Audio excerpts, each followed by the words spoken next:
লবণ শাসি নগরী আর তুমি বিক্রি তৈরি লবণ বহুত ভালো বিক্রি তৈরি হলে 10 টাকা 5 টাকা পাইমলি ব্যাগ গিনোর দাম বাড়িল লবণের দাম নবারে লবণ শাসি হলোর গান আছে লবণ বেশি তারা বিয়ে করিবে স্বপ্ন দেখের এই স্বপ্নই থাকি দেবই লবণ শাসত যেটিয়া উপার্জন হয় এটিয়া দিয়ে বিয়ে করিবার 1%ও তারা তার খরচিন বহন করি নাই। মোহাম্মদ আফাতুল ইসলাম সুমন, ক্যামেরাত আছে মোহাম্মদ মিজানুর রহমান।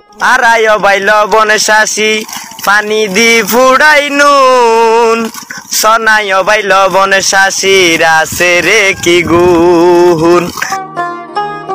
লবণের ব্যবসা যে অবস্থা এলি হলে তো ভাই আর ব্যবসা করিতে না আর তো ঘরে জাগো করিব বেনের দাম বাড়ে লবণের দাম না বাড়ে আর হাত ঘর দিয়ে আজ আর 10-12 মান তুলে দিয়ে মাত্র আর কিছু ইয়া পড়েছেন বেশি দিই। বাঁশখালী উপকূলীয় বিশাল এলাকা জুড়িয়ে চলে লবণ চাষ।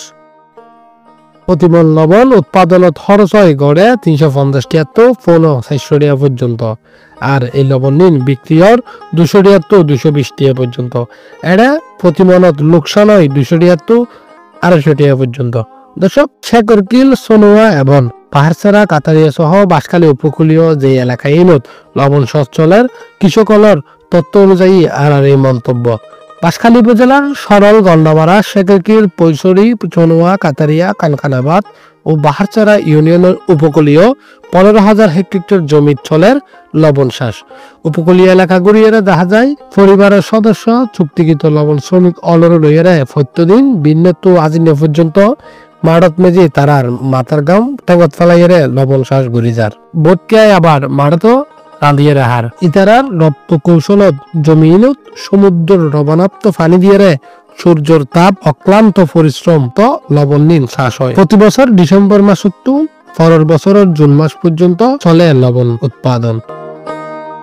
লবণের দামের যে অবস্থা এই শেপে চলিলে আর চলিতে পাইতাম নয় লন্টন গড়িয়ে এগিন গড়ির কষ্ট করিয়ে খুব কষ্ট তুম গড়ির গাড়ি ভাড়া দিয়ে আয়ের যা পরের ইনলদি ফরবাস দিলে এলে গড়ির দিয়ে রে 1 লাখ টাকা খরচ দূর মধ্যে বাপ 3 জন আইলে থাকে আর অন্য মিকে আর হন ইনকাম নেই আর তো বাড়ির মধ্যে হন বহুত দিন লাগা যাবে না আর তো হন সেরকম ভিডিও না তো আর লবণের দাম বাড়িলে আর চলতে থাকবে ইনশাআল্লাহ। বা বেশি লস আর লবণের দাম নাই তাহলে সস্তা এখন তো আরা গরিব নে পারিস আবেদন করে দি আর বাজি বেশি গরি গুণ মানুষ বেগুন 2 মিনিট করে হাত দি বুঝলে বাঁচিবের ফোন নাই আর সরকার বেশি আবেদন করিস এসব লবণ জীবে লবণের চাহিদা আছে বাঁশখালীর তো প্রায় অধিকাংশ লবণ বাঁশখালীতে যায় এবং সারা দেশত লবণের জীবে ঘাটতি দেখে ঘাটতি পূরণ করে।